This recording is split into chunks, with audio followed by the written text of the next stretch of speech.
Hey, I'm going to do my best to answer your question. So you said that you're on section 1.3, I think, question number two. And your question should be similar to mine in the form. Obviously, it's not going to be the same solution, but I'll work through the steps. So the first thing that you'll notice is that they give you A, B, and C. These are vectors. And the next thing they give you is another vector, v1, then they have like v2 and v3 down below. And what they're asking, as you can see, is they're just trying to find out is whether or not this is a linear combination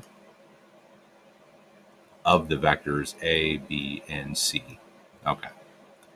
So what you can do is put this into a matrix. So you want to create an augmented matrix. So we're just going to take A, and we're going to write that down as 0, 0, 1. And then the next one for B, -9, 3, and 3. And then for C, we're going to do 9, -3, and -5. Draw that line. Then we're going to put our possible solution here. So we have for vector 1 is -9, 3, and 7. So now we're in the form that we're used to seeing, but let's go ahead and name these. So this is vector A, B, C, and V1. Again, vectors. All right.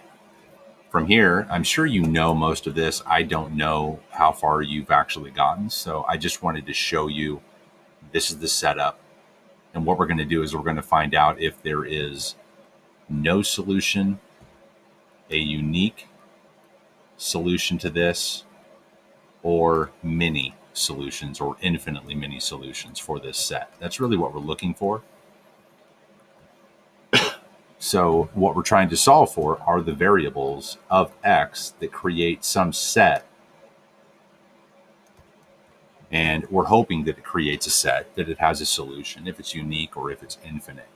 So what I want to show you, rather than going through this entire matrix and doing all of the row reduction, which we've done over and over, I want to show you a link that I put in Discord.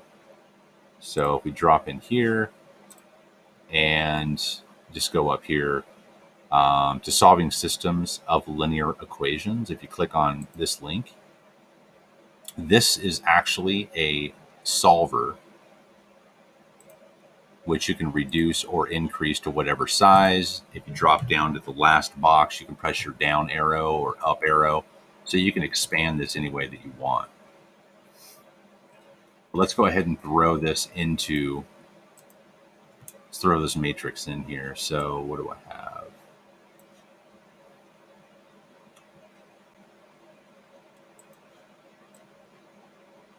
But after you do your row reduction, it'd be a great idea probably to have something like this to double check your solution. So I'm just going to go 0, double space on the first row. You have to double space, -9,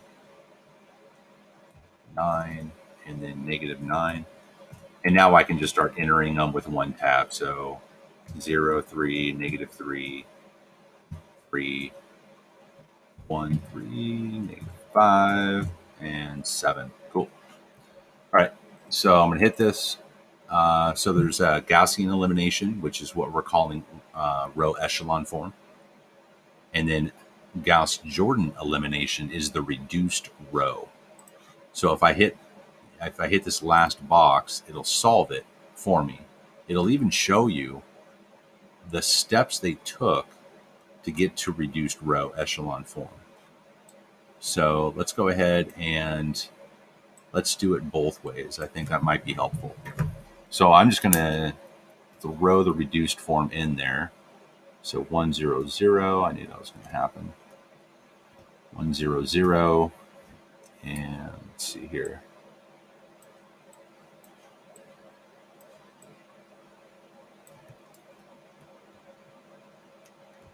0, 1, 0. 2, -1, 0, and 4, 1, 0. Awesome. All right. So you can see where they've actually put this. They've already put this into a solution set for us. They've pretty much solved this. The only thing that's different about what you're seeing on the page versus what we have to put into the Lyryx homework thing is with A, B, and C. That gets a little confusing. So that's what I'm going to show you, because I'm pretty sure that's the problem you're having, is just how they want it entered. So one of the things you'll notice is that this set right here, this possible solution set, we can write that for all x, 4, 1, and 0, and we'll come back to that later, and hopefully it'll make sense. But for now, what I'm going to do is go ahead and just put this into a form such that the very first row, I'm going to write that as x1 plus x2 times 0 plus -2 times x3, and let's clean this up a little bit. So it's just x1 times 1 for the first row. And there's nothing here on the next one, so that'd be x2 and 0 less x3 and 2 is equal to 4.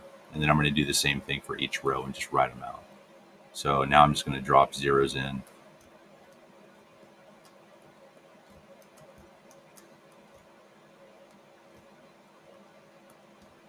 And in the last row, what's nice about this is if you notice how it does the stair step, right?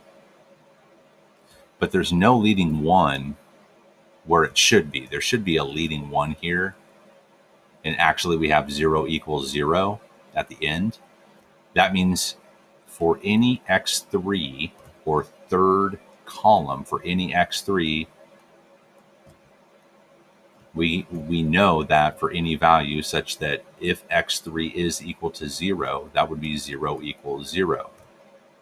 Or we could say 4 equals 4. In other words, we could make x3 anything we want, and it would be true because x3 is on both sides of that equality.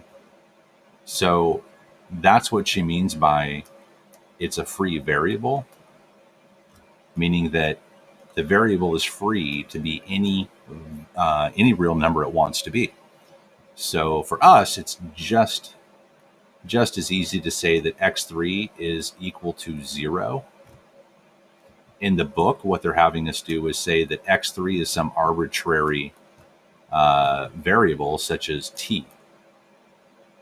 And t just represents basically any real number that we want to place as an equality of x3. We can do that. We can say, okay, now that we've just given some arbitrary t value placeholder, let t equal 0. See how these are, it means the same thing. This means the same thing as this. This is just ridiculous mathematic language. But anyway, it is more specific. It does specify what we're actually doing. Now that that's said, let's go ahead and do some basic algebra real quick. So if I take the very first equation up here, x1, and just rewrite that, I'm going to have x1 less 2x3 equals 4. Let's go ahead and solve it for x1 because it was a leading 1. You're going to solve everything down for the x1 variable. So let's go ahead and bring everything over such that this is now 4 plus 2x3. All right. And then the next row, we're going to do that one. And that row is x2 less x3 is equal to 1. x2 was in the column of the leading 1 for our matrix, so we're going to solve it for x2. So that's going to be x2 is equal to 1 plus x3. Now remember, we said that x3 can be anything it wants to be. And we have an x3 here and an x3 here. So when we start solving this, if we want to solve it, we could say let x3 equal 0, or let t equal 0, whatever. And then as you can see, this would become x1 is now equal to 4 and x2 is now equal to 1. And we said that x3 was equal to 0. That's what we decided x3 was going to be equal to. Let's go back up. And 4, 1, 0. Notice I have 4, 1, and 0. What we did is we just proved that the most basic solution set and possible solution set for this is that x1, x2, and x3 are those values. And you're probably like, okay, you're long-winded. Awesome. What the hell does all this mean, and how do we put it into Lyryx? So with that said, for the form of ax1 plus bx2 plus cx3 is equal to, remember, we're trying to find v1 for some kind of an equation. That's really what we're doing. We said that x1 was equal to 4, x2 I think was 1, x3 we said let it be equal to 0. Well, we can plug those values in. So now we can just substitute our variables, because that's what we were actually doing. We were solving for our variables so that we can create some kind of an equation relative to the vector v1. So if we plug these in, we end up with a times 4 plus b times 1 plus c times 0 is equal to v1. Now we can do some real basic math real quick. Reduce this thing down. I'm going to grab v1.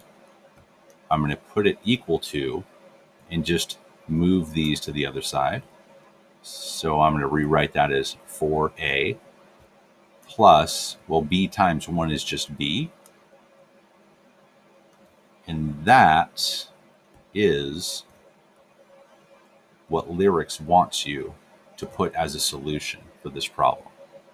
It won't take you that long. I went through a ton of steps that were probably completely unnecessary. Sorry about that. But I really wanted to show you a bunch of different angles and perspectives so that something might click and you're like, oh, okay, I get it. But that is a solution for my problem, but this is how they want it put into Lyryx as a solution, which means that this is, for any a and b times, equals v. So it is, it has solutions. Anyway, man, I hope that helped, and I'm sorry it was so late getting back to you on this. So have a good one.